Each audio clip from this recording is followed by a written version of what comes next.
Good morning and welcome to another webinar hosted by Forest School Philippines. So today we have an interesting topic entitled Reimagining Education in Mother Nature's Classroom. And our guest speaker is from Malaysia. She's living in Malaysia, but she's not Malaysian. Alison is the founder of Kindizoo Nature Play in Malaysia. She's a graduate of the Royal Ballet School teacher training program. She has taught for many years in the UK and Australia, where she also spent time recruiting and training adults before returning to early years education when she moved to Malaysia nearly 8 years ago. She established her kindergarten Kindizoo in 2014, and in 2016-17, transformed it into what she understands is Malaysia's first full-time authentic forest school. It's been an amazing journey, and to date, and it'll be surely a roller coaster ride of one going into the future. This year, she launched Kindizoo Forest Learning, which she aims to become the center of excellence for forest school leader training and research in Southeast Asia. Ooh, that was a mouthful. So, friends, let us please welcome Alison. Hey. Good morning. Morning, Shawi. Good morning, everybody. It's such a pleasure to be with you today. I'm really excited to share some of the experience that I have had, both in setting up my own forest school, but also as I've been going through that process, an ongoing sort of learning journey for me about what I feel the future of education should look like and what our role as adults is in that. Whether you are an educator, whether you are a parent, whether you are an organization who has an educational arm with a cause, an NGO, a charity, it doesn't matter. What does matter is that we are all part of something that is progressive, that is forward-thinking, that is not historical. It acknowledges that, but that it is forward-thinking for future generations. I'm joined by the beautiful Maria Luisa Bartolome. Hi, Luisa. One of my permanent team, and Luisa qualified last year as a forest school leader. I brought her with me today, partly because that's very easy because we live in the same house.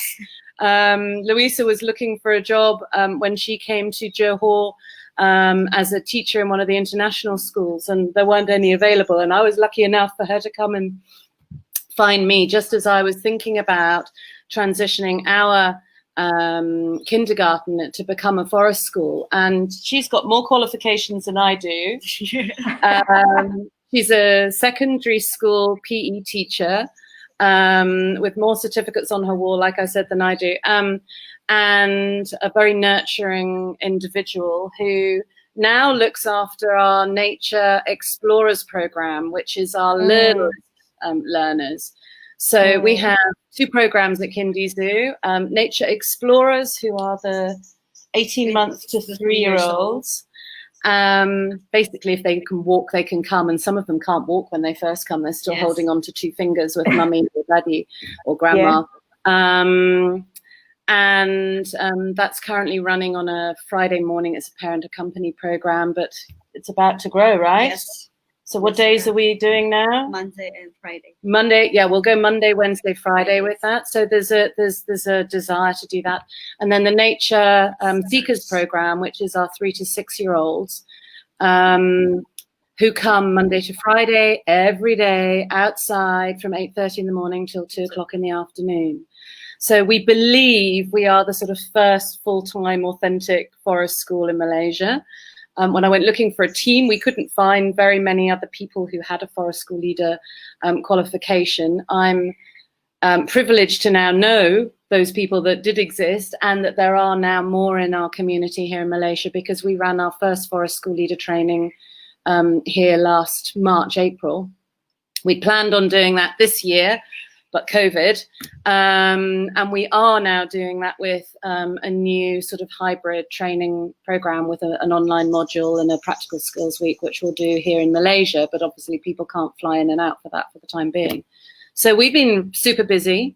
I've also had the privilege of working for one of our international schools here for the last 2 years, who were interested in asking me to come and implement outdoor learning and forest school for their early years, particularly their nursery. I had an amazing time doing that. So I've proved that you can take forest school to underpin or overlay a traditional curriculum. And this was a British school, so very traditional approach. And that's been magic. And now I'm back with Louisa, Nadia, who is not with us, but who is our program director for Kindizoo Nature Play, and the rest of our team, to really take what we do to the next level. So we want to professionalize everything we're doing so that Kindizoo Nature Play becomes the center of excellence for forest school practice in Malaysia, and maybe also the region, who knows, and that Kindizoo Forest Learning becomes a hub for forest school leadership, professional development, and also research, because it's really important that we can put science and research and the richness of that behind our methodology, because this is not new.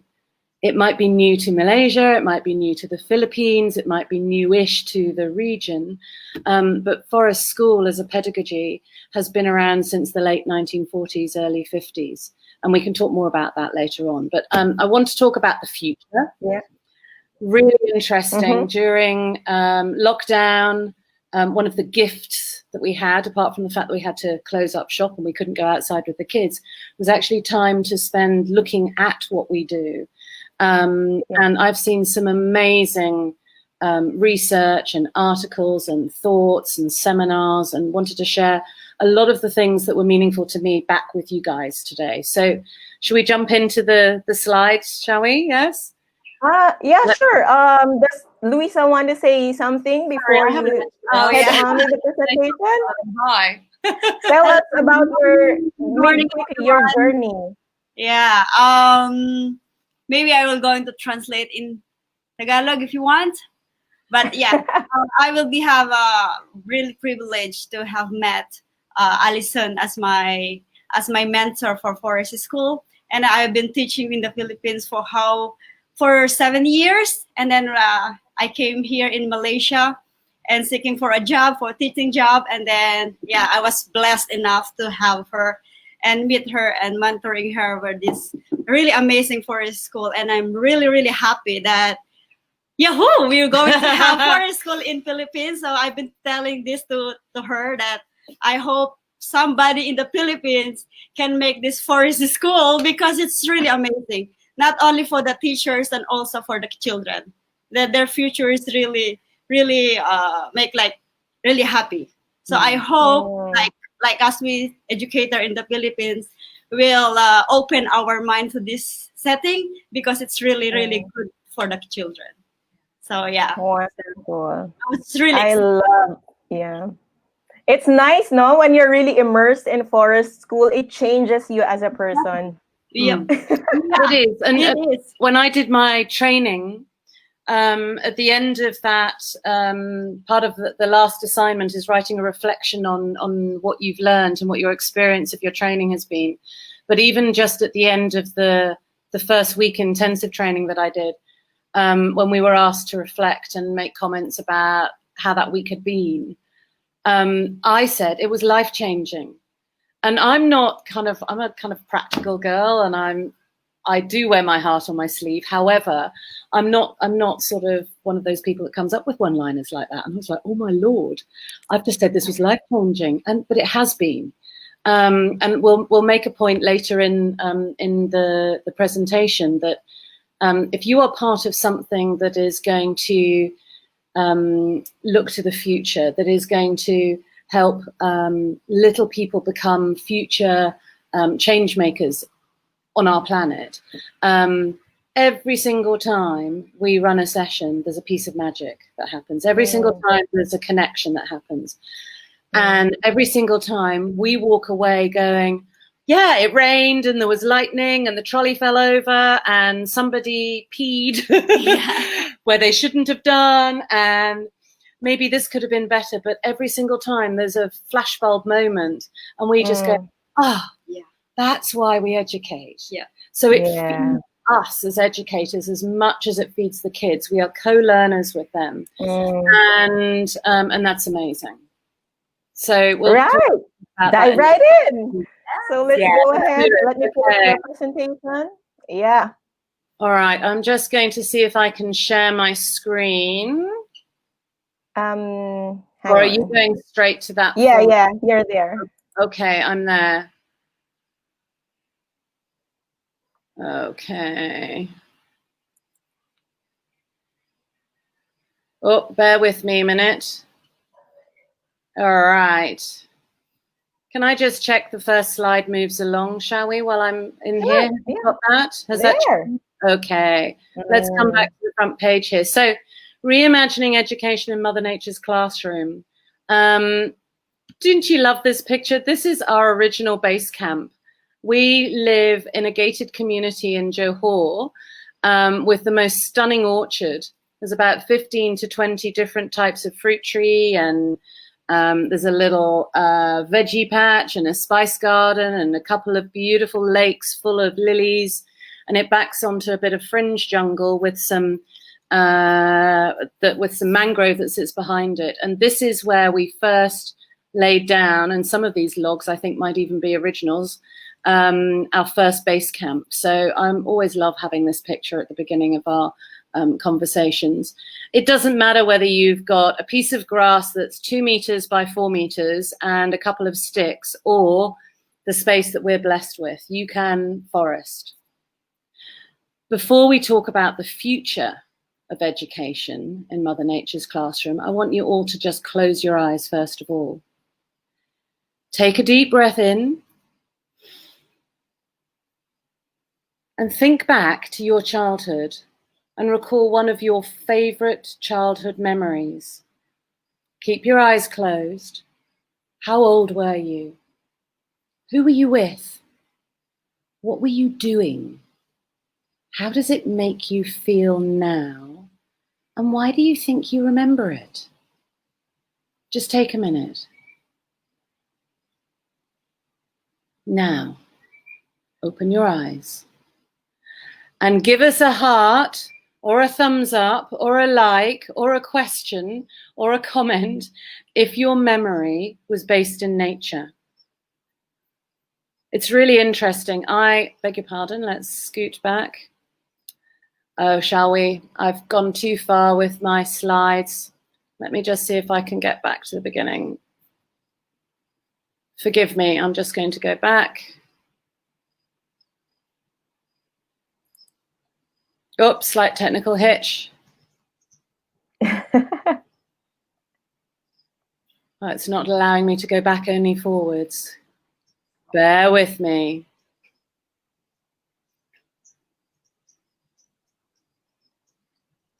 I'm just going to come out of it just for a moment. Sorry, shall we? Let me see if I can load that again.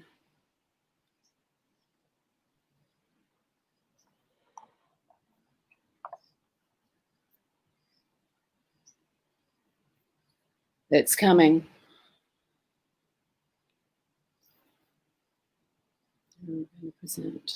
Okay, do you have it back to the beginning, shall we? I don't have the screen. Okay, I don't have it. I'm so sorry, guys. Shall we is the expert here. Share my screen again. There we go.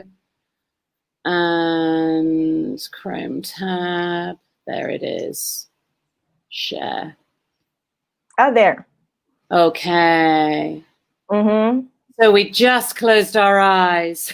Let me not press the wrong button again. Forgive me. Go down here. We closed our eyes. I do this with all the parents that come to talk to us and all the educators that come to talk to us and all our volunteers and all our team the first time they come and visit us.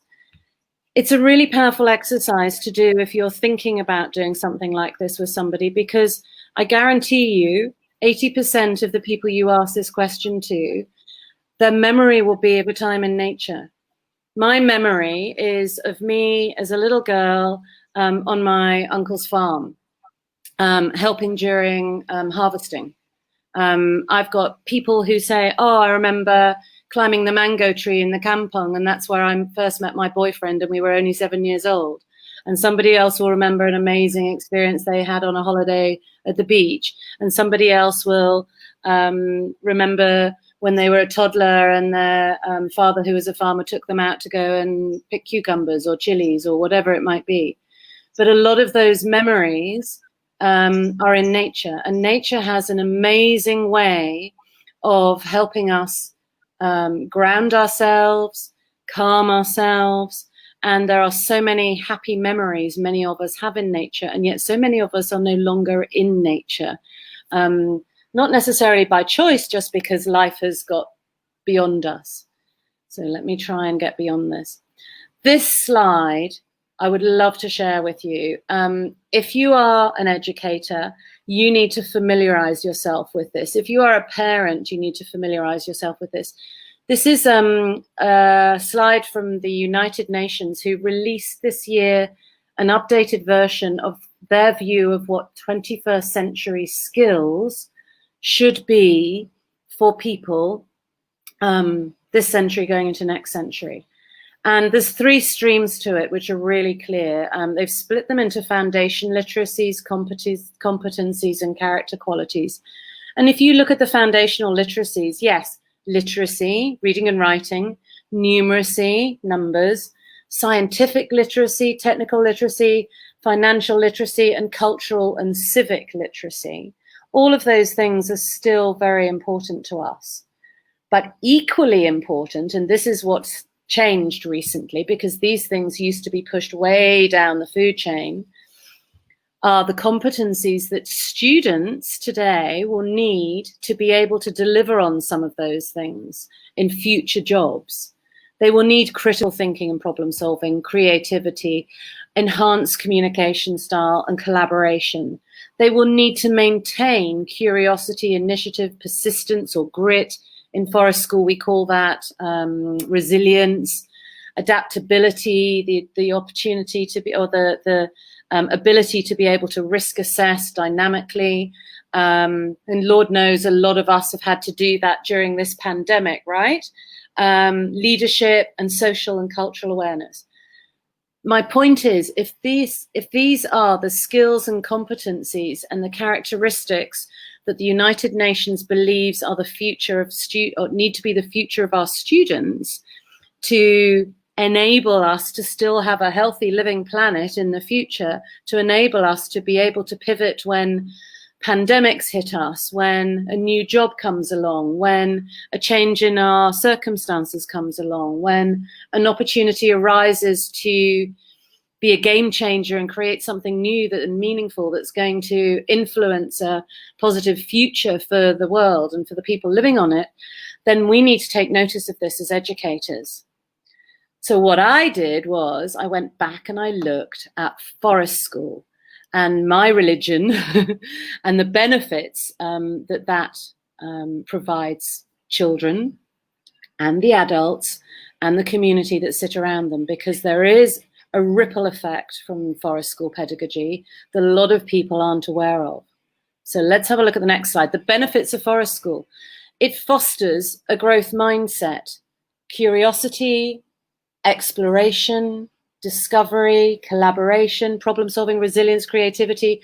Do those things sound familiar?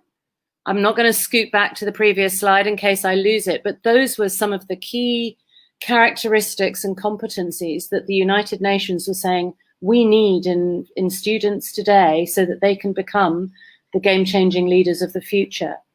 It also contributes to the well-being of a child and the Forest School leader. We've talked a little bit about that in the introduction, but it allows them to self-regulate more effectively. It builds their self-esteem, their independence, their confidence.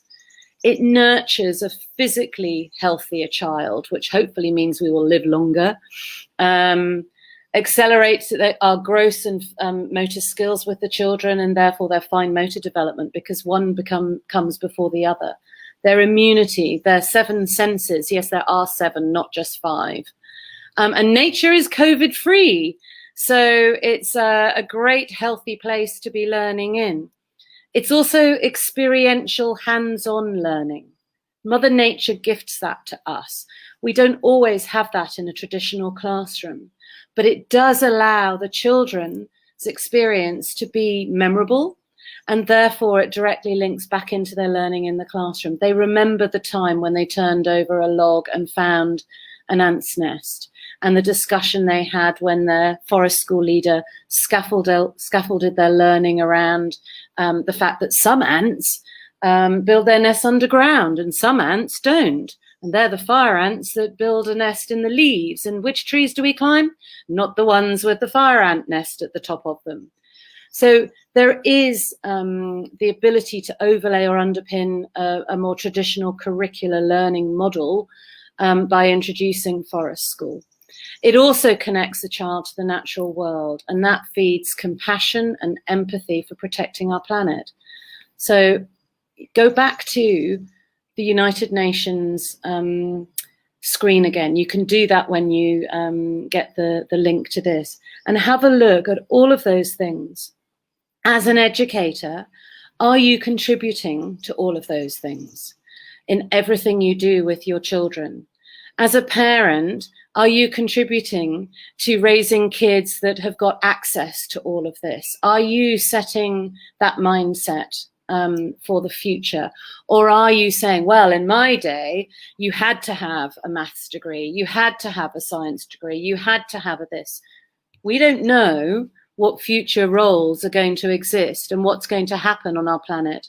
5 months ago, we were just going into a pandemic that we thought was going to finish within a couple of weeks. It's still here. There will be future pandemics, and we need to be ready for those. We need to be doing something with our children so that there is hope for the future of our planet and for their ongoing learning and development. And we need to reimagine education. So I'm showing you a few slides here to say, or to illustrate that. So what's happening here? What do you guys see? 2 quite happy little guys.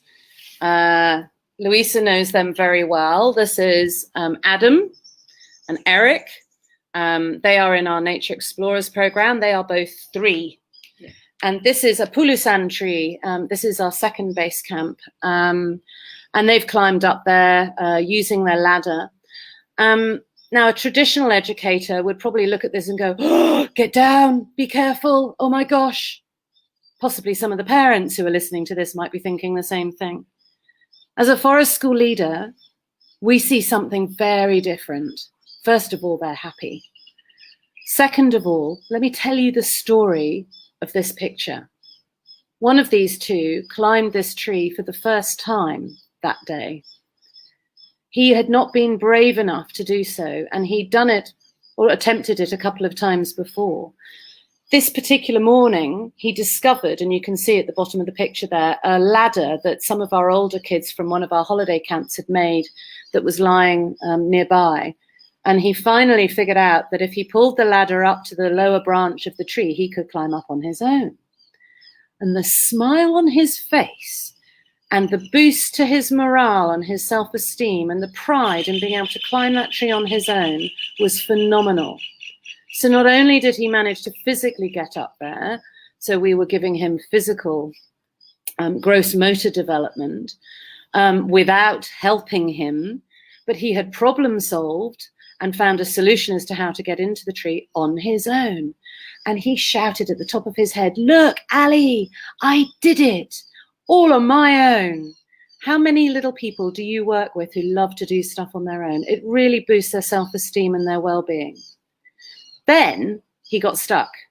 Oh, I can't get down, he said. And his little mate came along and said, that's okay, I will help you. And he clambered up next to him.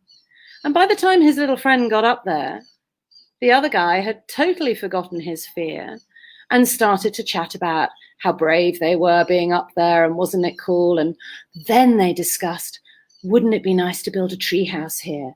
And then they started to make up a story. And then they went into a complete dramatic role play scenario, storytelling to each other, sharing the adventure, laughing, using new vocabulary, creating a story in their head and telling it to me afterwards. So that was early literacy.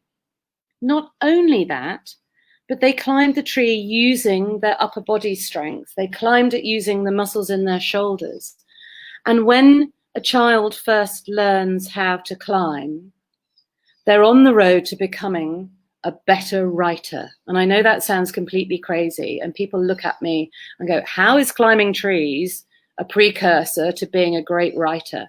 Well, because the gross motor action has to happen first. The neurological pathway of going through that problem-solving exercise to climb into the tree, pull himself up, coordinate his hand to his eye is the same pathway that as that muscle movement moves from his brain to his shoulders, to his lower limb, to his wrist, to his fingers, then will enable him, once he's developed physically and his bone structure has come together, to be able to hold a pencil and to be able to manipulate a pencil. So climbing trees helps us become better writers. Who knew? So much went on in that picture. But as a traditional educator or a parent, when I first started foresting, I didn't see this, and it's magic.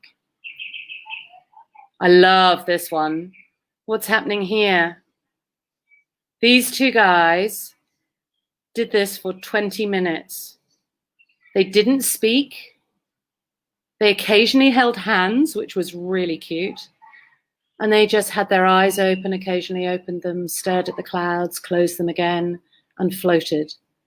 Now, this is the creek in one of our paddock base camps. And this is toward the end of an 8-hour session during summer camp. It was a really hot day.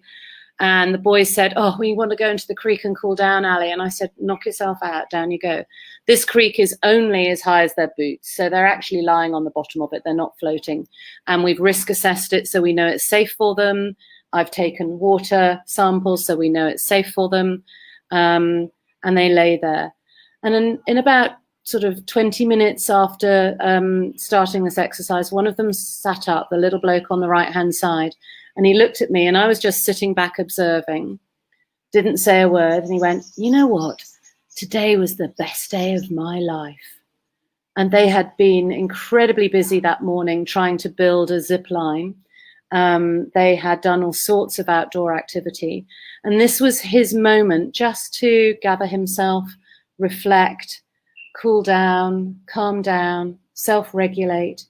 And in today's traditional classroom, the kids often don't have the opportunity to do that.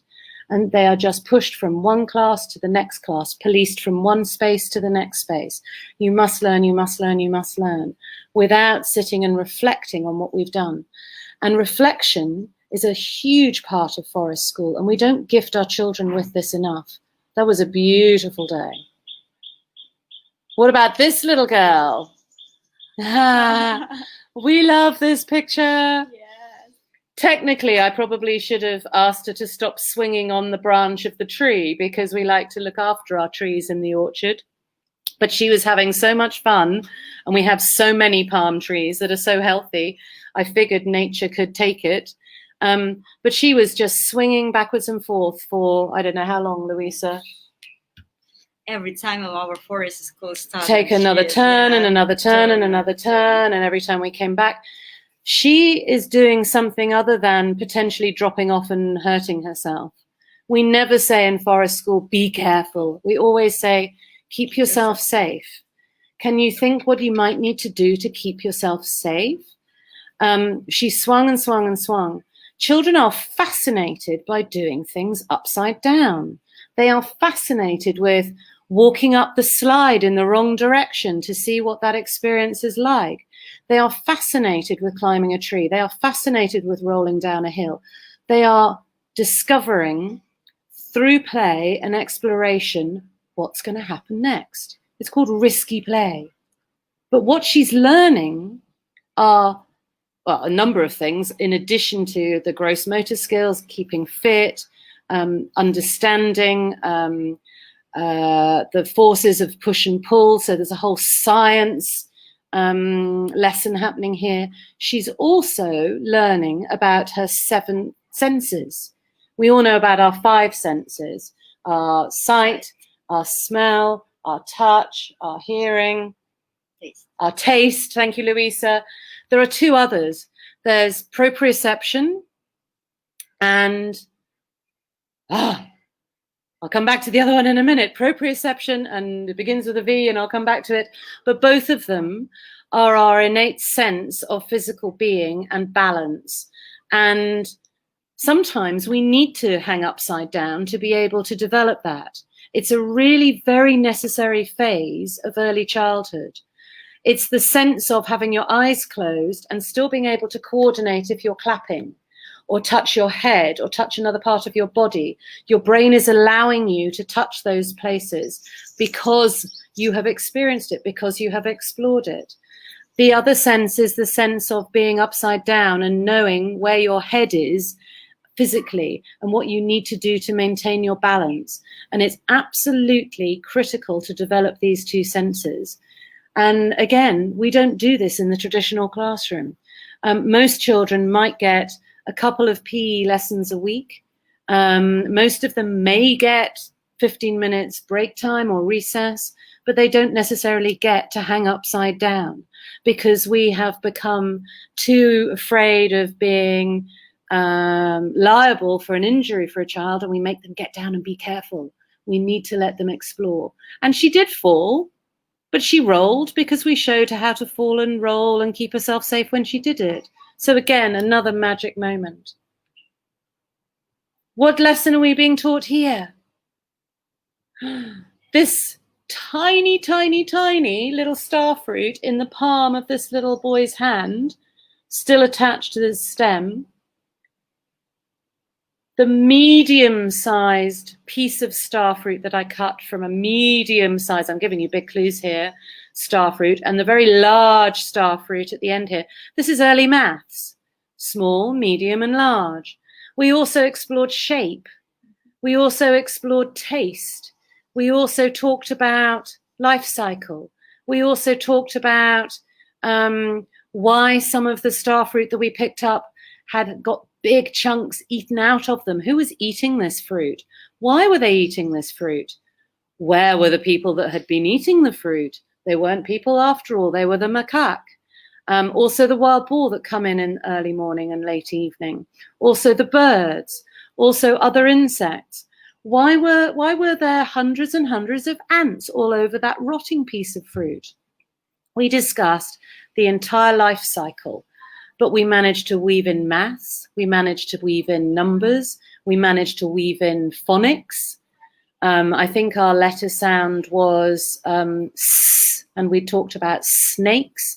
We do have a phonics program with lots of songs and actions, and we weave that into everything we do at every available opportunity. That is the skill of the educator. That is the skill of the forest school leader as a scaffolder, as a co-learner, as somebody who takes the child's lead and then weaves in the skill and the knowledge that they need. That was an amazing day too. Do you see what we're saying about the magic? It's so simple. We plan every day all of our sessions. We maybe complete 20% of those. 80% of those is provided by Mother Nature's classroom, because we didn't go looking for these. This little boy found them. Ali, look, the smallest star fruit in the world ever. He was fascinated. This kid, way, way, way high up in a tree. Do you think he's okay?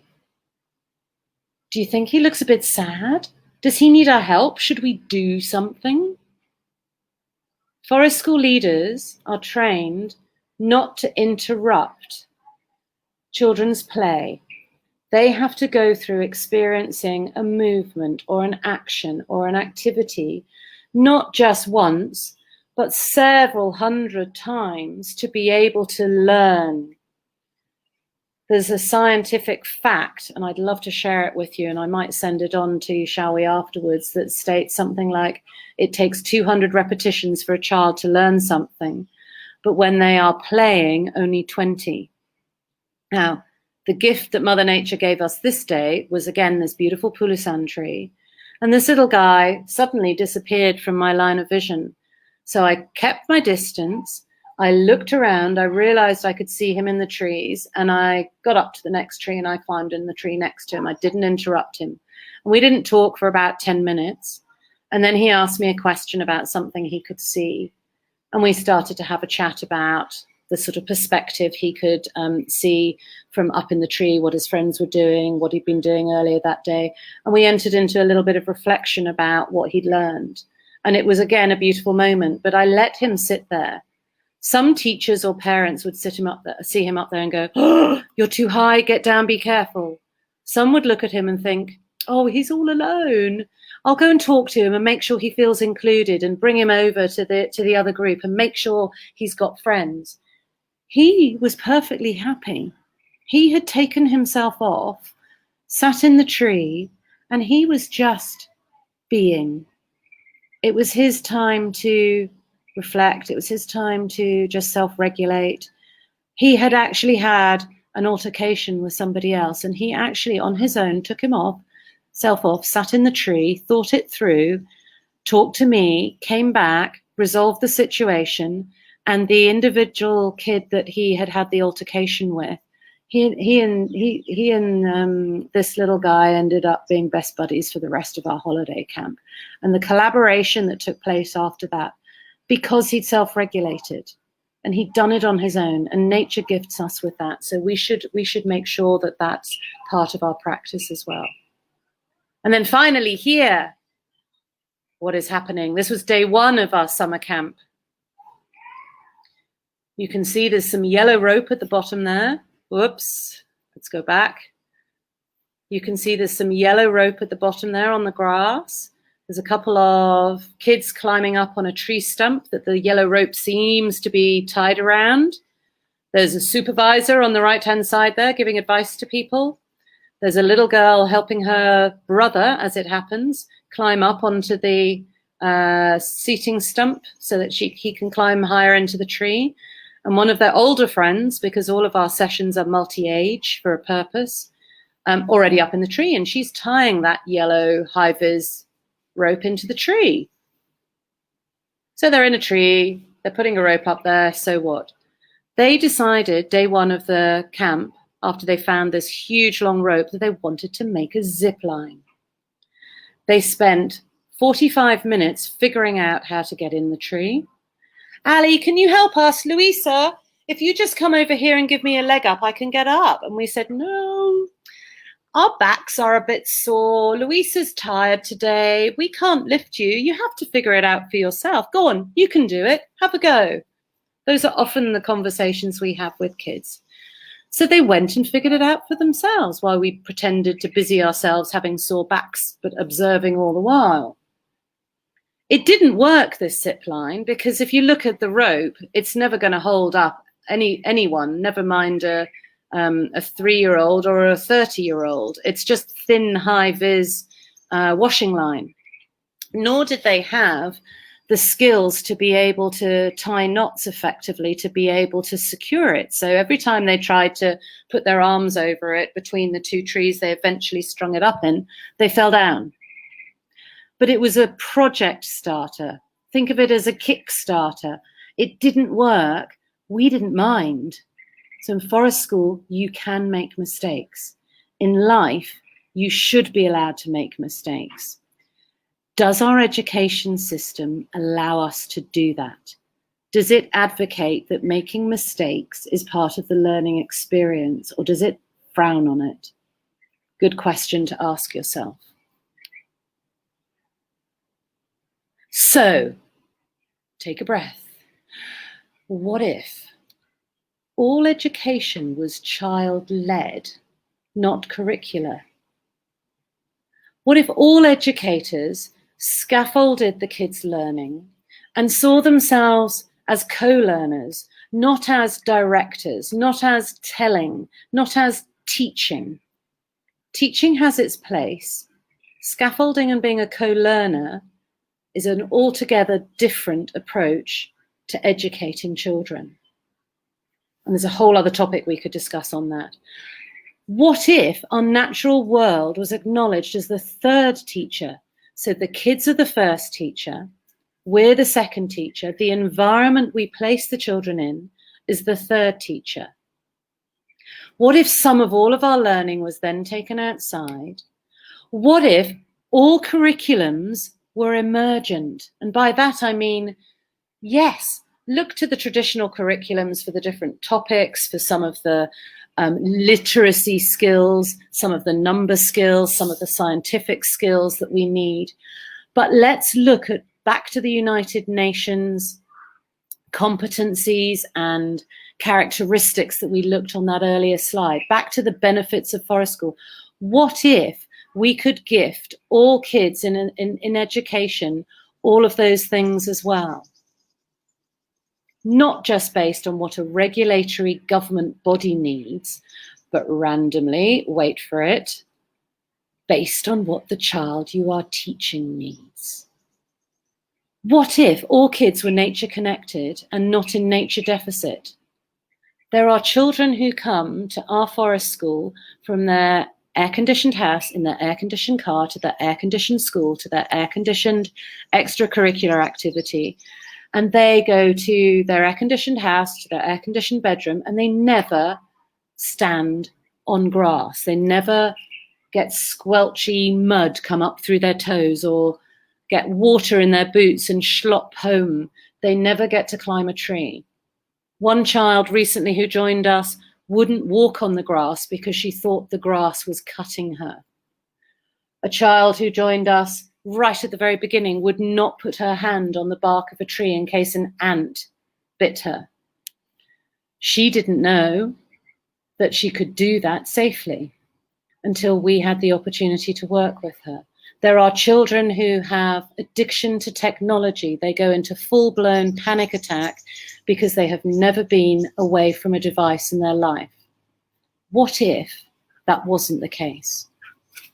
What if all education was fully inclusive? And by that I'm talking about kids who have got learning difficulties, learning delays, are on the spectrum, have got developmental syndromes that they're never, ever going to cure, but who have been thrown out of classrooms, traditional classrooms, because the educator doesn't know any better and thinks they're being naughty. What if those children are the next Richard Branson or the next Bill Gates or the next Ken Robinson? What if they are the ones who are, despite the fact they can't read or write, are going to invent a cure for cancer? What if that kid's sitting in your classroom right now? What if we could make that work for them? Every child is unique. Every child needs their skills recognized. Are they being recognized through the traditional education process that we offer them now?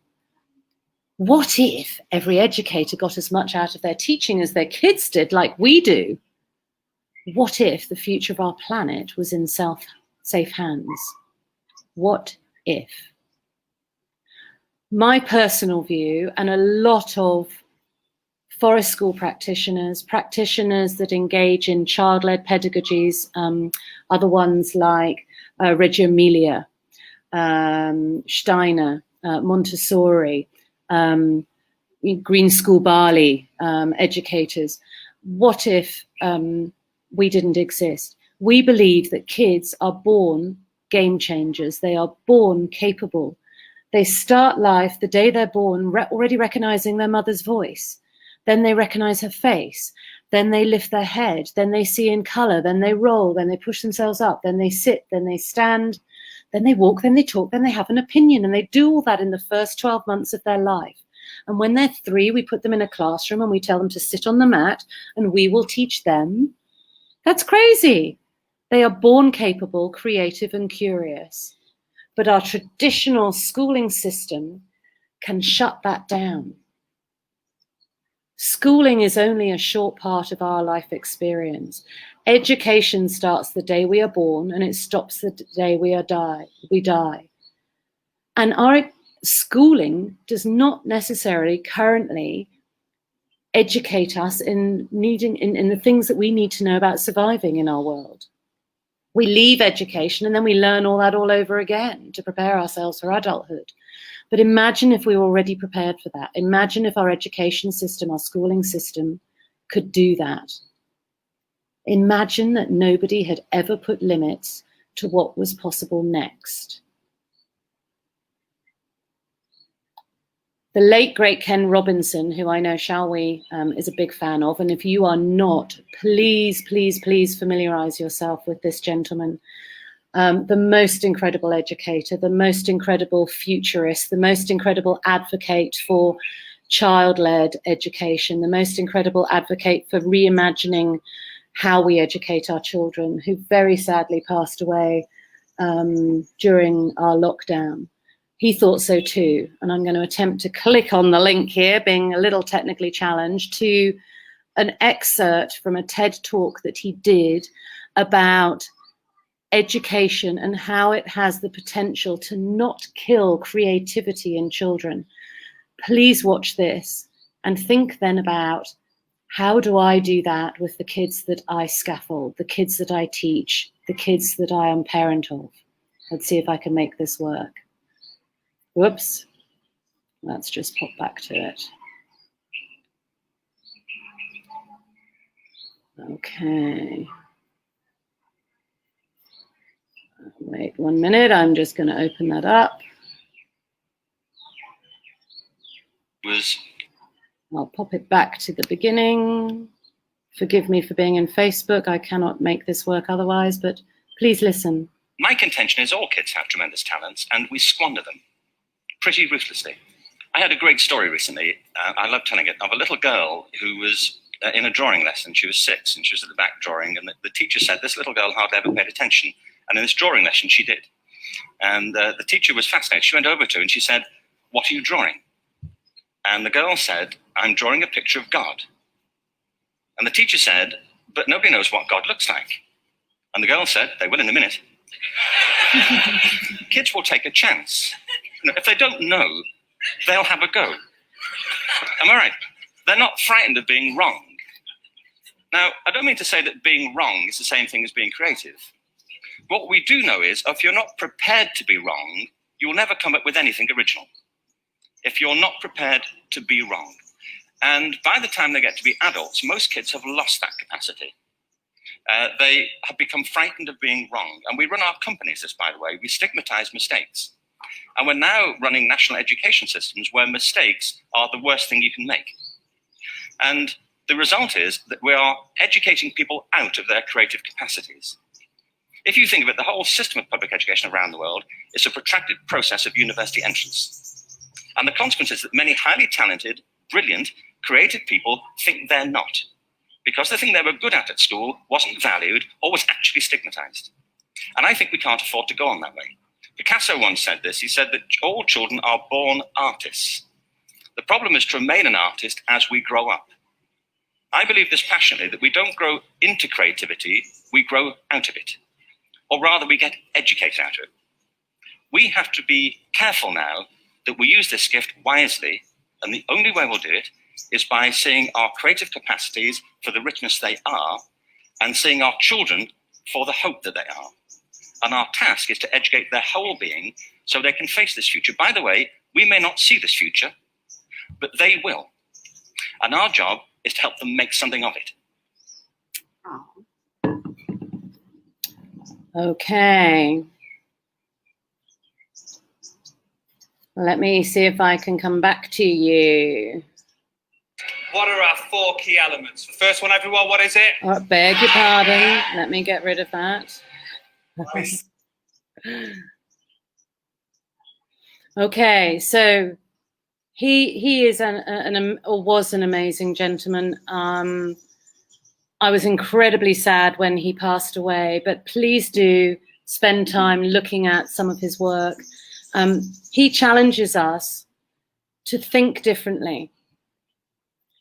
Our kids in forest school think differently because we gift them with 2 hours minimum of uninterrupted play in Mother Nature's classroom to be able to be initially bored maybe, and then be creative. Creative in their play, creative in their exploration, creative in their discovery, and so creative that they come up with amazing solutions. So I just want to show you now what actually did happen with that zip line. And again, I'm going to click here. It won't be the smoothest transition, but bear with me. This will take you to our Kindizoo Nature Play Parents Facebook page. It's a confidential page, so you are privileged to come in here just for a moment. This is where we do our group reflections of each of our sessions. And there's a lovely video in here. Let me just find it. I'll move to it in a second, of what happened over 3 weeks. Not this one. And we may just got the zip line. Sorry, can you share beg your your pardon. screen? We can't see anything. Share the screen. Bear with me, people.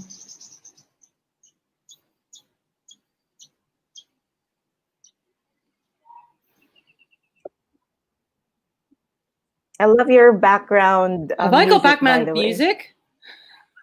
I'm better than I thought. The birds chirping. I don't seem to be able to share this one. Let me come back into StreamYard. Here we go. Share screen. Sorry, guys. All right. Can you see the video now? No. Are you all? Share. Okay. Can you see the video? Yeah, let me. All right. Can you see? Yep. Fantastic. Okay. So over 3 weeks, left entirely to their own devices, this was the end result. And this little guy is trying the zip line for the first time. He was terrified of climbing into the swing that they'd created to zip on it. The gentleman who is helping pull him is one of our volunteers. And he was just pulling him to give him a little bit of confidence. But the kids have been doing this on their own. Listen to the tone of the little guy's voice when I ask him, is he okay? But watch what they created. We may just have got the zip line working. Elliot's going to give it a test run. Are you ready, Elliot? Yes. Now look at his Are hat. you sure? Yes. Ready, go! Woo! Yay! You did it! Nice work! We may just have got the zip line working. Okay. I'll come back to you. It took them 3 weeks to make that. They did everything themselves. They went through the design process themselves. They did all of the trial and error to see what angle they needed to get the rope to be tied at. I did teach them some skills. I taught them how to make knots that aren't going to come undone. I taught them how to use a bow saw and an axe and a whittling knife to be able to build a ladder to get them high enough into the tree to put the high end of the zip line up high enough so that they would actually zip, not just bounce. I did buy a way stronger mountaineering rope for them, so I gave them the tools, but we didn't make that for them. They made that.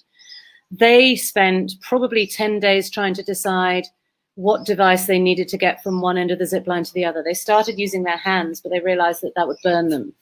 Then they got a stick that broke. Then they got a stick that didn't break. Then they realized some of the little kids weren't strong enough to hold themselves to zip the whole way down.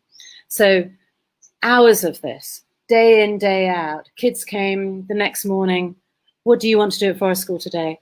I want to finish the zip line. Okay. Can you help me? Bit of a headache. I'm just going to sit over there and drink some water. Off you go. See if you can come up with a new design for that device. And they did it. And they created that swing after one of them had created a swing in one of the trees a few days before. And the little guy who came up with that idea, he sat looking at that zip line for probably most of a session. And he suddenly went, I've got it. We need a swing. They made the swing. They burnt the rope out. They made a swing again. They burnt the rope out. The only piece of equipment that I helped them attach to that was a grappling hook from some climbing ropes that I've got, so that they didn't burn out the thing and they could all have a go. The joy in achieving the incredible learning and collaboration that went on in getting themselves from the beginning to the end of that project was off the scale phenomenal. I didn't do that. Nature did that. Nature's classroom allowed them to imagine, it allowed them to do all that problem solving, it allowed them to create something, it allowed them to be solution focused, it gave them a growth mindset. And Lord knows we need that as educators. They need that to be game changers of the future. And we need to facilitate that in some way, shape or form.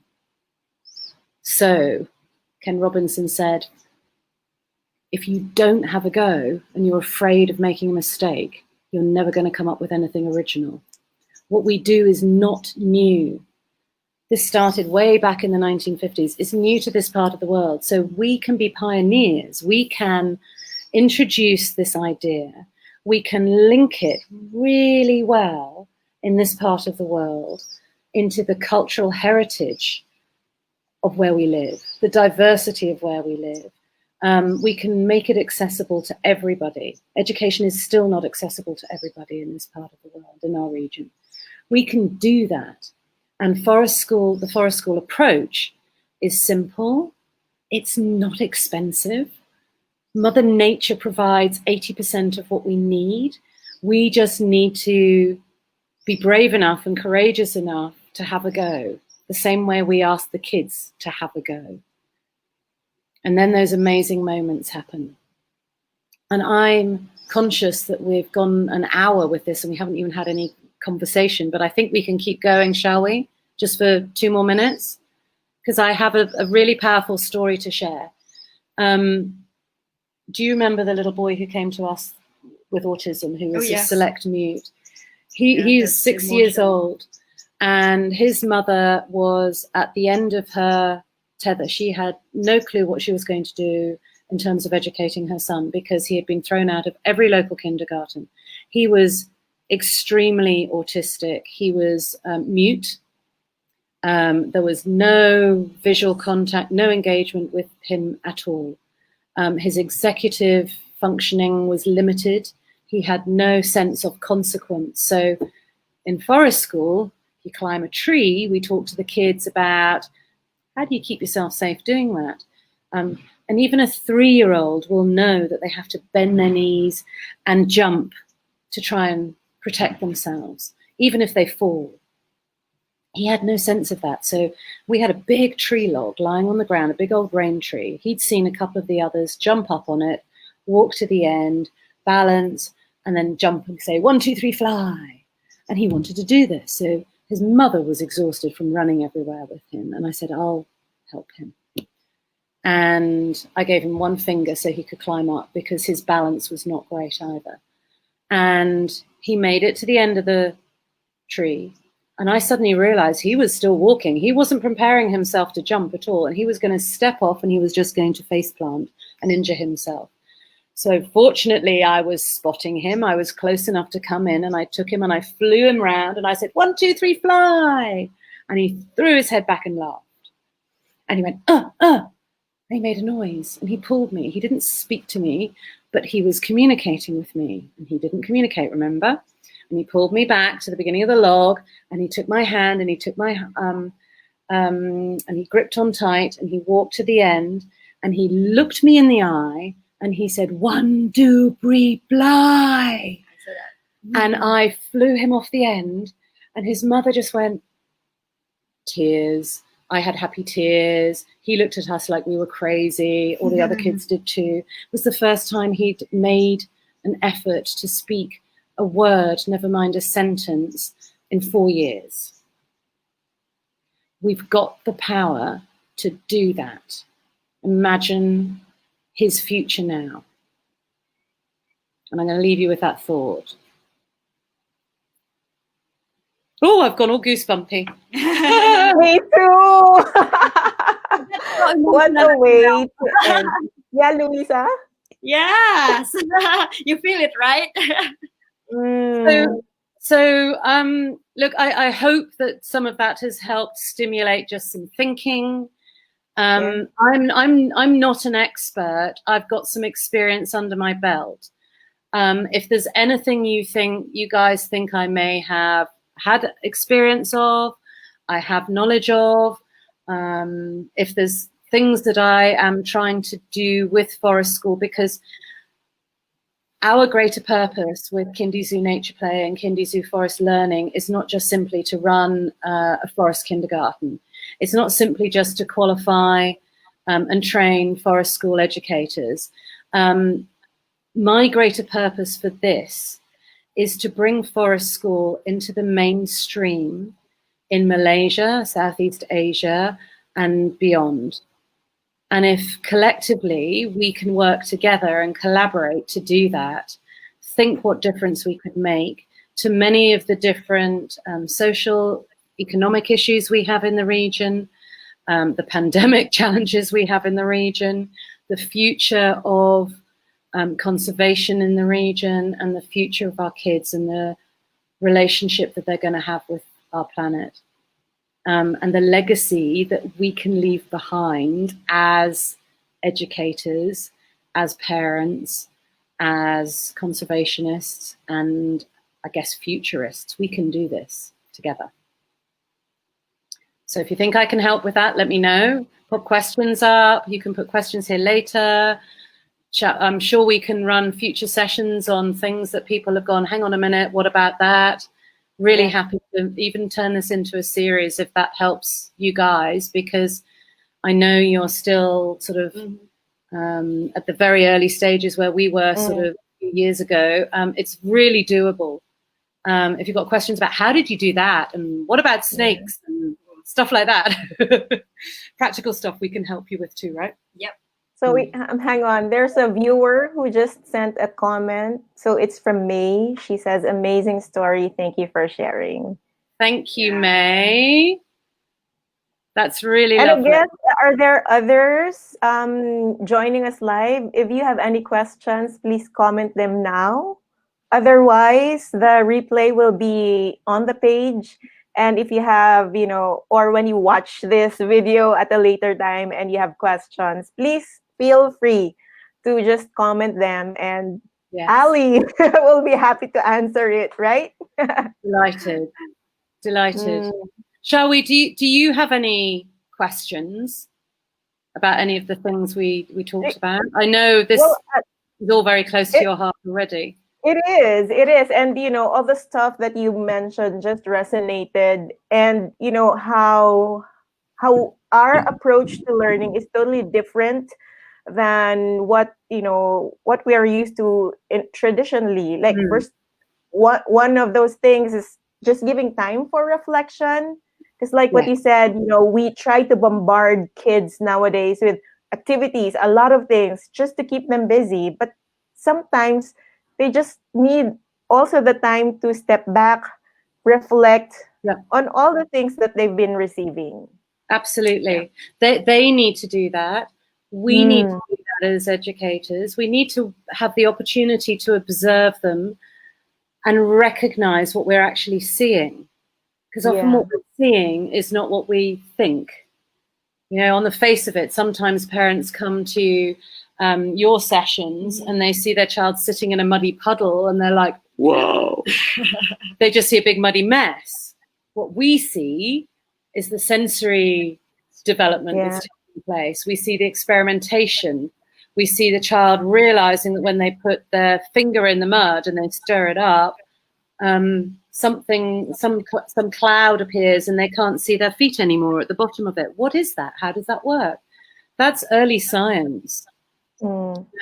It's really important that we observe. And as parents, it's important that we observe. I often react to my teenage boy because he's very hormonal, and so am I at the stage of life I'm in right now. And sometimes we do this.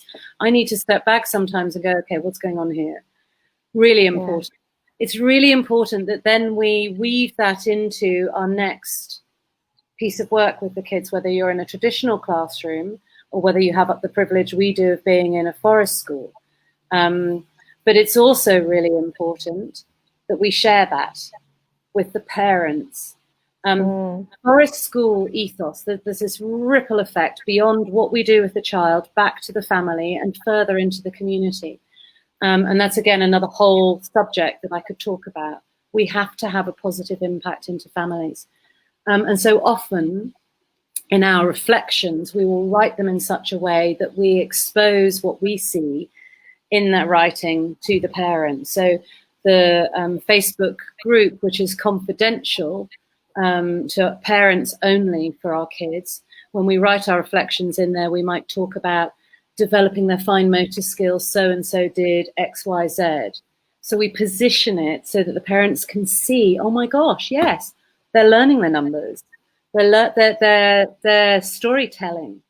They're not ready yet to write because the bones in their hands aren't ready to be able to hold a pencil yet. The hand-to-eye coordination can't make those shapes. But they can tell me the most creative, amazing story. Wow. A child that is sat on a mat, given a plastic device to stick 3 fingers in so that they can hold their pencil and a piece of paper and told to write a story, is immediately going to shut down. A child that is allowed to explore that neurological pathway, the synapses being allowed to connect over an uninterrupted period of play, is going to be able to develop something way more exciting and interesting. So reflection is something we need to do in our lives. COVID has gifted me that too. Yeah. Oh my Lord, sometimes it's dynamic reflection. What am I going to do? How am I going to turn forest school into something I can do on Zoom? Yeah. Nadia did that brilliantly. I was still busy working in the international school, so I was doing online learning for 3-year-olds in a classroom, or taking the classroom curriculum and trying to weave in some nature-based learning for them at home in their dad's office or at their kitchen table, and often talking to spinning office chairs because the kids had disappeared. While these guys were doing online Zoom sessions, we just took our activities and our topics and our themes into Nadia's garden. And she's blessed. She has a big garden with a monitor lizard that lives under a rock, macaques that come and eat the mangoes out of her mango tree, dogs, cats, kids, you name it. And she managed to run 45-minute Zoom sessions 3 mornings a week. Wow. And then these guys did pre-records on the other days. And this one is the most amazing musician as well. She's got the voice of an angel, plays the guitar, and she's a Zumba instructress. And she did the most amazing music sessions, nature-based songs, singing, dancing. You should see her macaque impression when she's doing jungle Zumba. You know, anything is possible. So we need to be able to stop, self-regulate, not panic, and go, how can I do this differently? How can I reimagine this? That's all reflection. Really... Ali, there's a question here. Okay. So we'll probably take this and then come to a close, so that we don't take up much of your time. So Chun, I don't know how to pronounce your name. I'm so sorry. Xing Wang? Hi. Thank you. You know her? I might know her. Yeah. Oh, yeah. Great sharing. Do you know anybody who is doing this in Borneo? Really good question. The honest answer is I don't yet. However, part of our approach to keeping our forest school authentic and making sure that we are teaching our kids enough about the flora and fauna that exists here in Malaysia. And part of our wanting to be able to help other people rise, remember that ripple effect I talked about from Forest School, is that we collaborate with 3 organizations that feed us knowledge, as well as what we learn about every day when we go into Mother Nature's classroom, into our base camps. And one of them is a Borneo-based organization, and they are a field center. It's the Danau Girang Field Center, which was established by a gentleman called Benoit Goossens in 2008. He managed to get a huge grant from the University of Cardiff in Wales, in the United Kingdom, to set up this research center. And he is a primate geneticist. And he went in initially with the idea of researching the impact of human development on primates, on orangutans in Borneo. The rest is history. That's evolved, and they now have a significant team. I think there are 30 to 40 people at any one time who work on their team, and they have a big education arm. So we connected with them and said, we want to learn about the big stuff. We don't have leopards, we don't have elephants, we don't have orangutans, we have otters, we have snakes, we have wild boar, we have macaque. Teach us about this stuff. So we've connected with them, and we are taking some of their materials. We will do Zoom calls with them, with the kids, so that they can learn about it. We are helping them fundraise for their Regrow Borneo program through some of the registration fees that we take for new kids that join us. We divvy those up to the 3 different enterprises and not-for-profits we work with. So we are talking to them now about saying, look, if one of your educators wants to come and learn how to be a forest school leader, you can use that as the framework to hang your cause to put your conservation cause on, to take into your education program. So you don't have to be forest school. You can take forest school and apply it to what you need to apply it to. So I would love for every conservation cause, every social cause to be able to take this and use Forest School and apply it to their need, not just for this to be sitting and perceived as being mainstream, because it doesn't need to. So if you are interested in being the first person in Borneo to do that mainstream, amazing, and we should keep talking, but don't let that limit you. Perfect. Okay. I would love to have questions later on. So maybe we come back to this and do a Q&A session later on, or we come up with some more. Or probably do another session on conservation, on how, when kids are exposed to nature early on, how this translates, into adulthood, and how they become that would be amazing. Better stewards of the environment. Maybe thank you so much. Just one more idea. Maybe a session on scaffolding. What is scaffolding versus teaching? We're going to do a CPD session on that with our team and just brainstorm that. So if there's any stuff like that that we do that we think is useful for you, then let us know. But thank you for the opportunity to talk to you guys and tell you about some of the things we've done. And thank you, shall we? We look forward to continuing to develop a really good, solid, long-term relationship with you guys. And if any of you are interested in joining our Forest School Malaysia group on Facebook, please do. If any of you are interested in looking at the Kindizoo Forest Learning Facebook page, I try to post as much science and evidence of that sits behind sort of what we do in both those pages, and it's really good material that other people have created, some of the stuff that we will have created to be able to pull down and use for yourself. It's all free. Go for it. Perfect. Thank you so much, Ali and Louisa.